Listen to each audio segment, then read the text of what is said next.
warahmatullahi wabarakatuh.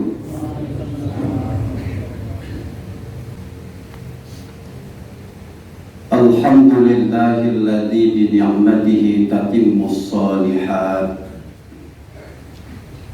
Asyhadu an la ilaha illallah wahdahu la syarika lah. Wa asyhadu anna Muhammadan abduhu wa rasuluh sallallahu alaihi wasallam. Allahumma salli wa sallim wa barik ala nabiyyil karim wa ala alihi wa ashabihi ajma'in. Amma ba'du fa ya ibadallah, usikum wa iyaya bitaqwallah faqad fazal muttaqun. Wa ahussukum ala ta'atihi fi kulli waqtin la'allakum turhamun. Qala Allah ta'ala fil Qur'anil Karim, a'udzu billahi minasy syaithanir rajim. Bismillahirrahmanirrahim. Wa likulli ummatin ja'alna mansakan liyazkuru ismallah ala ma razaqahum min bahimatil an'am. Fa ilahukum ilahu wahid falahu aslimu fabashshir mukhbitin. Dan bagi setiap umat telah kami syariatkan bagi mereka penyembelihan kurban, agar mereka menyebut nama Allah atas rezeki yang telah diberikan kepada mereka berupa hewan ternak. Maka Tuhanmu adalah Tuhan yang esa, maka tunduklah kepadanya dan beri berita gembiralah bagi orang-orang yang taat. Shadaqallahul azim. Surat Al-Hajj ayat 34.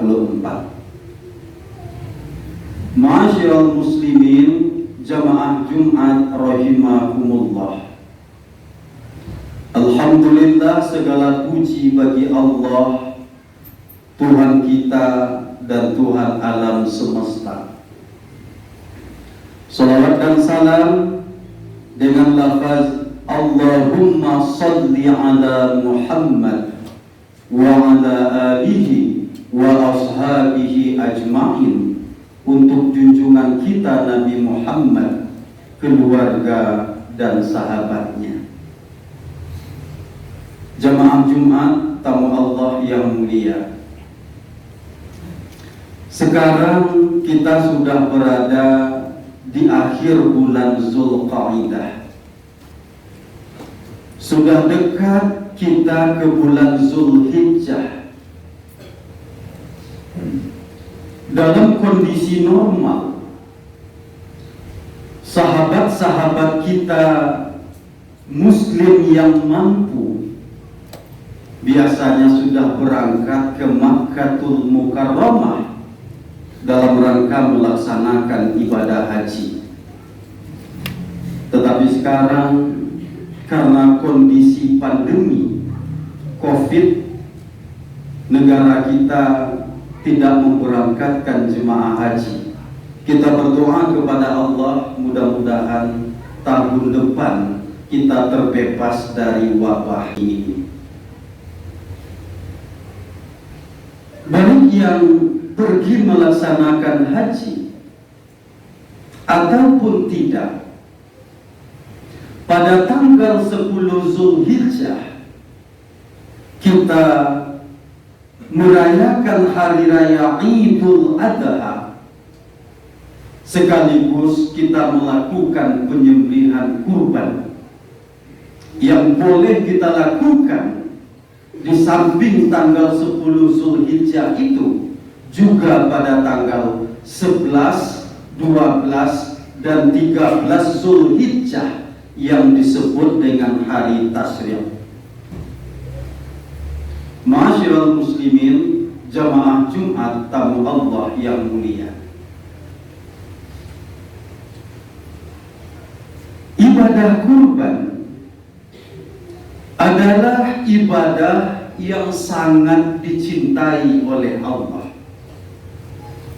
Dalam satu hadis Nabi pernah mengatakan, tidak adalah ibadah yang lebih dicintai oleh Allah pada hari nahar, pada hari kurban, melainkan mengalirkan darah hewan ternak atau melakukan penyembelihan hewan kurban. Oleh karena itu, jamaah Jumat tamu Allah yang mulia, bagi kita yang ragu-ragu untuk melaksanakan ibadah kurban itu, mantapkanlah tekad kita dari sekarang. Bagi kita yang belum terfikir, maka fikirkanlah dan putuskanlah, jika kita mampu, kita pun ikut berkurban pada tahun ini.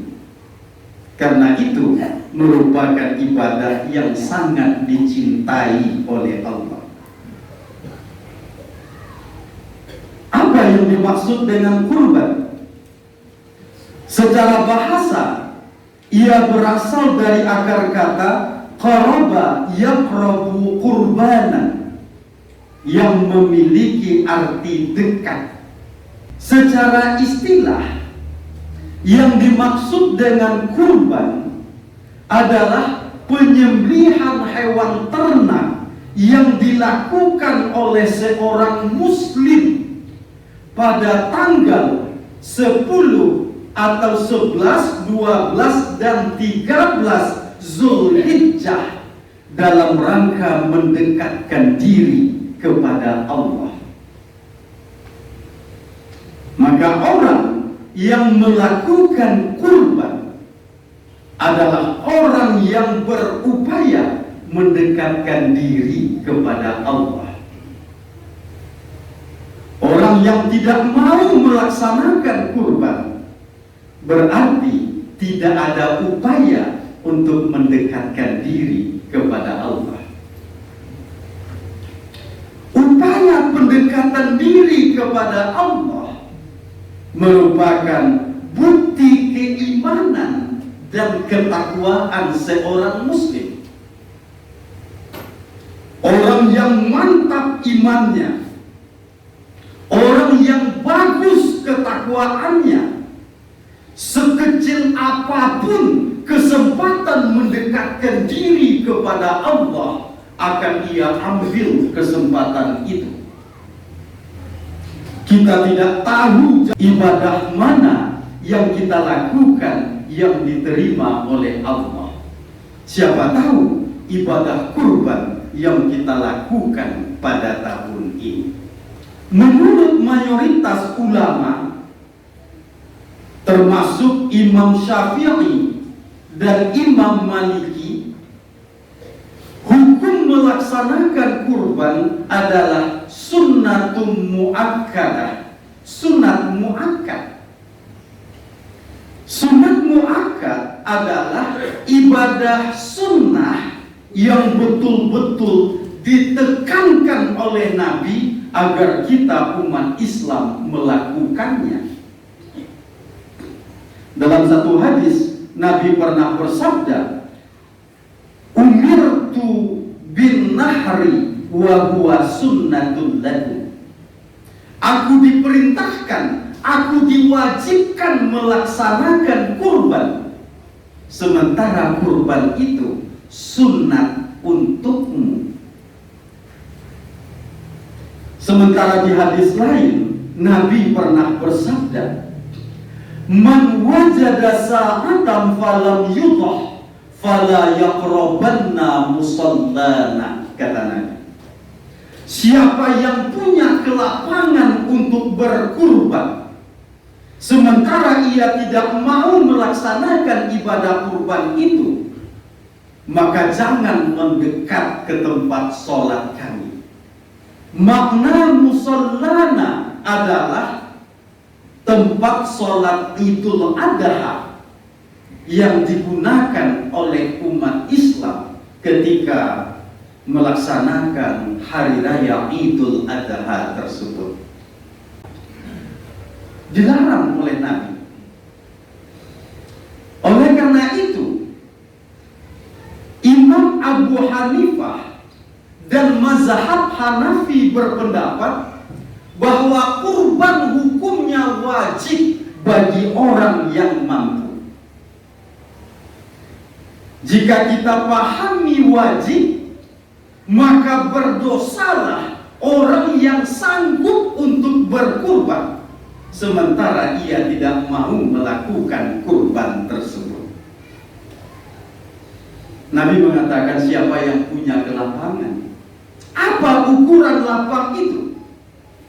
Sewaktu apa yang akan dimakan oleh keluarga kita ada pada hari raya itu, kita terbebas dari hutang dan tidak ada kebutuhan pokok yang harus kita keluarkan dalam waktu dekat, maka sebaiknya kita melakukan kurban pada tahun ini. Dan jika kita mengambil pendapat Imam Abu Hanifah dan mazhab Hanafi, berdosa bagi kita yang punya tabungan tersebut sementara kita tidak mau melaksanakan ibadah kurban.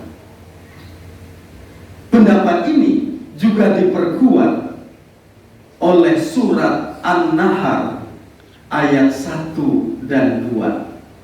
Allah berfirman, Inna a'tainakal kautsar. Sesungguhnya kami telah memberikan kepadamu nikmat yang sangat banyak. Fasholli li rabbika, maka sholatlah karena Tuhanmu, wanhar, dan berkurbanlah, kata Allah. Kurban dikait-kaitkan dengan nikmat yang diberikan Allah kepada kita. Berapa banyak Allah memberikan nikmat kepada kita? Apakah itu gaji tetap kita setiap bulan? Apakah itu penghasilan kita yang tidak menentu tetapi mencukupi bahkan berlebih untuk kebutuhan keluarga kita? Belum lagi Allah memberikan nikmat-nikmat yang lain. Apakah itu nikmat keluarga, nikmat kesehatan, mata kita yang bisa melihat, anggota tubuh kita yang bisa digerakkan, otak kita yang bisa berpikir. Belum lagi jemaah Jumat tamu Allah yang mulia, setiap tarikan dan hembusan nafas kita, jika kita kalkulasikan dengan uang, tidak akan bisa kita mengkalkulasikannya, tidak akan bisa kita menjumlahkannya. Sewaktu kita punya kelebihan untuk berkurban yang tujuannya untuk mendekatkan diri kepada Allah, mengukur keimanan kita kepada Allah, maka kita termasuk orang yang hitung-hitungan dengan Allah. Ma'asyiral muslimin, jamaah Jumat tamu Allah yang mulia, sewaktu kita melakukan penyembelihan kurban, yang sampai kepada Allah itu bukan darahnya, bukan bulunya, bukan dagingnya, melainkan taqwa minkum, bagaimana ketakwaan kita kepada Allah.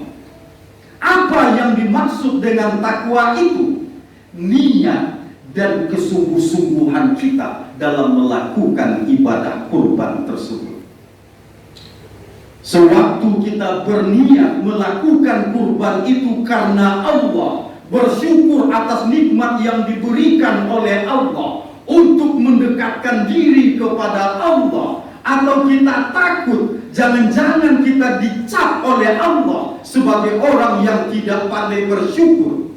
Maka niat yang seperti itu adalah niat yang benar. Kita melakukannya karena Allah. Sementara sewaktu kita melakukannya agar dipuji oleh orang, agar orang tidak mencap kita pelit, maka jemaah Jumat tamu Allah yang mulia, ibadah kurban yang seperti itu adalah ibadah yang tidak diterima oleh Allah. Itu yang dimaksud dengan takwa minkum, niat kita. Dan sewaktu kita melakukan ibadah kurban, betul-betul kita lakukan yang terbaik. Bagaimana yang terbaiknya? Kita cari hewan kurban yang sempurna, yang cukup umur, yang tidak cacat, dan yang betul-betul menyenangkan mata orang sewaktu memandangnya. Ini yang dimaksud dengan kesungguhan kita dalam melakukan kurban. Termasuk juga sesuai dengan tuntunan syariat. Bagaimana dengan tuntunan syariatnya? Kita bagikan kepada orang-orang yang berhak menerimanya. Walaupun di dalam surat Al-Hajj ayat 28 dan ayat 36 Allah menjelaskan fakulu minha, makanlah sebahagian darinya. Kita boleh memakannya. Tetapi jemaah Jumat tamu Allah yang mulia, jangan sampai lebih banyak pula kita mendapat daripada orang yang membutuhkan. Silahkan kita ambil sebahagian kecil untuk kita nikmati, karena Rasul dan para sahabat juga menikmati hewan kurban mereka. Tetapi jemaah Jumat, banyakkanlah untuk orang lain. Yang harus kita sempurnakan betul. Jangan sampai pelaksanaan penyembelihan kurban dikeluarkan dari kurban yang telah kita beli. Sebagai contoh, orang yang memotong sapi diberikan kepadanya kepala, tidak boleh. Diberikan kepadanya daging satu bahagian, tidak boleh. Karena Ali bin Abi Thalib mengatakan, kami mengeluarkan upahnya itu dari uang yang kami miliki. Selanjutnya jemaah Jumat, bolehkah panitia diupah dengan daging kurban? Jawabannya juga tidak boleh. Kalaupun panitia ingin mendapatkan upah dari kepanitiaannya, maka peserta kurbanlah yang harus mengeluarkan dari uang sakunya. Lalu, bolehkah kulit kurban itu dijual dan diberikan kepada panitia, atau dijadikan pembeli alat kurban agar kurban tahun besoknya kita tidak mencari alat lagi? Jawabannya juga tidak boleh. Kalau dapat kulit dari hewan ternak tadi itu, kita potong-potong dan kita bagikan. Tetapi jikalau seandainya kita khawatir itu akan mubazir, maka sedekahkanlah kulit tadi kepada seorang dari fakir miskin atau orang yang merawat anak yatim. Terserah mereka, apakah akan mereka olah ataupun akan mereka jual. Itu hak mereka. Sewaktu kita mengeluarkan upah atau pembelian alat dari hewan kurban yang dikurbankan tadi, maka kurban kita tidak sempurna di sisi Allah. Kita upahkan dengan memberikan kepala kepadanya, maka kita berkurban tanpa kepala. Kita ambil kulitnya tadi untuk panitia, biaya minum, maka kita berkurban seekor hewan ternak yang tidak punya kulit. Oleh karena itu jamaah Jumat tamu Allah yang mulia, jika kita panitia kurban, ini harus kita pikirkan dari sekarang. Jika kita ikut kurban, sampaikan ini kepada panitia agar ibadah kurban kita betul-betul kurban yang sempurna, ketakwaan kita sampai kepada Allah, kesungguh-sungguhan kita dalam melaksanakan kurban tadi betul-betul dinilai juga oleh Allah Subhanahu wa ta'ala. Fa'tabiru ya ulil absar la'allakum turhamun.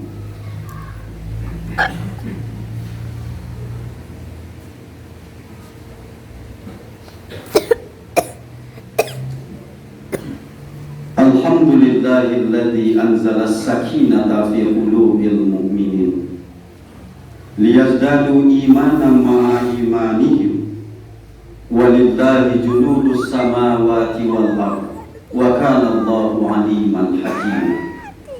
Asyhadu an la ilaha illallah wahdahu la syarika lah wa asyhadu anna Muhammadan abduhu wa rasuluh sallallahu alaihi wasallam.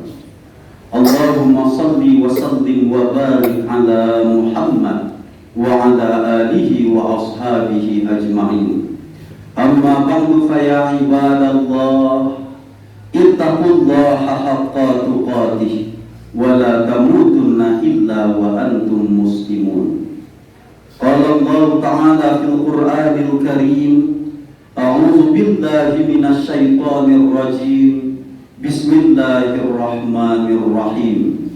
Inna a'tainakal kautsar fasholli li rabbika wanhar inna syani'aka huwal abtar. Jemaah Jumat tamu Allah yang mulia, ketika kita masih dikaruniai Allah kehidupan dan kita mempunyai kelapangan untuk berkurban, maka berkurbanlah. Siapa tahu jemaah Jumat, memang ibadah kurban kita ketika hidup ini hanya yang diterima oleh Allah. Karena memang Rasulullah Shallallahu Alaihi Wasallam tidak pernah berkurban untuk ayahnya, untuk ibunya. Rasul tidak pernah berkurban untuk Siti Khadijah. Padahal Siti Khadijah itu donatur yang sangat spektakuler untuk perjuangan Islam dan istri yang sangat dicintai oleh Nabi. Nabi tidak pernah kurban untuk mereka. Yang jadi dasar bagi sahabat kita berkurban untuk orang yang wafat hanyalah doa Nabi ketika menyembelih hewan kurban. Allahumma taqabbal haza min Muhammad wa min ali Muhammad wa min ummati Muhammad. Ya Allah, terimalah kurban ini dari Muhammad, dari keluarga Muhammad, dan dari umat Muhammad. Difahami oleh para ulama, keluarga Muhammad itu ada yang sudah wafat, umat Muhammad itu ada yang sudah wafat. Ini yang jadi dasar sehingga sebahagian ulama membolehkan kurban untuk orang yang sudah wafat. Berbeda dengan persoalan haji. Kalau haji, betul-betul banyak hadis yang menjelaskan bahwa sahabat menghajikan saudara-saudaranya yang belum haji sementara mereka sudah wafat. Nasihat Nabi hanya sedikit, apakah engkau sudah haji? Dijawab oleh sahabat tadi, belum ya Rasul. Hajilah engkau untuk dirimu terlebih dahulu, baru setelah itu engkau hajikan saudaramu. Haji jelas, sementara kurban ini tidak ada. Oleh karena itu jemaah Jumat tamu Allah yang mulia, kita masih hidup sekarang, kita punya kelapangan, jangan sia-siakan ini. Tetapi jika orang tua kita dahulu dia berniat berkurban sementara belum kesampaian, ini boleh kita ikutkan ia kurban karena ia sudah punya niat untuk berkurban. Wallahu a'lam. Allah yang maha tahu tentang persoalan ini. Ini adalah khilafiyah. Bagi yang kita yang ikut kurban, sebaiknya kita hadir ketika penyembelihan hewan kurban itu, karena Rasul menyuruh Siti Fatimah untuk melihat hewan kurbannya yang disembelih. Dan boleh juga ketika itu kita berdoa kepada Allah, ya Allah, terimalah kurban ini dariku dan dari keluargaku. Sewaktu kita berkurban, sebaiknya jemaah Jumat jangan untuk diri kita sendiri. Niatkanlah itu untuk keluarga kita, karena Rasul mencontohkan itu. Terimalah kurban ini dari Muhammad, dari keluarga Muhammad, dan dari umat Muhammad. Inna Allaha wa malaikatahu yusalluna 'alan nabi ya ayyuhalladzina amanu sallu 'alaihi wa sallimu taslima. Allahumma salli 'ala Muhammad wa 'ala ali Muhammad kama shallaita 'ala Ibrahim wa 'ala ali Ibrahim innaka Hamidum Majid. Allahumma barik 'ala Muhammad wa 'ala ali Muhammad kama barakta 'ala Ibrahim wa 'ala ali Ibrahim innaka Hamidum Majid. Allahumma ighfir lil muslimina wal muslimat wal mu'minina wal mu'minat al ahya'i minhum wal amwat innaka sami'un qaribun mujibud da'wat ya qadiyal hajat. Allahumma arinal haqqa haqqan warzuqna ittiba'a wa arinal batila batila warzuqna ijtinaba. Rabbana zalamna anfusana wa illam taghfir lana wa tarhamna lanakunanna minal khasirin. Rabbana atina fid dunya hasanah wa fil akhirati hasanah wa qina azabannar. Walhamdulillahi rabbil alamin.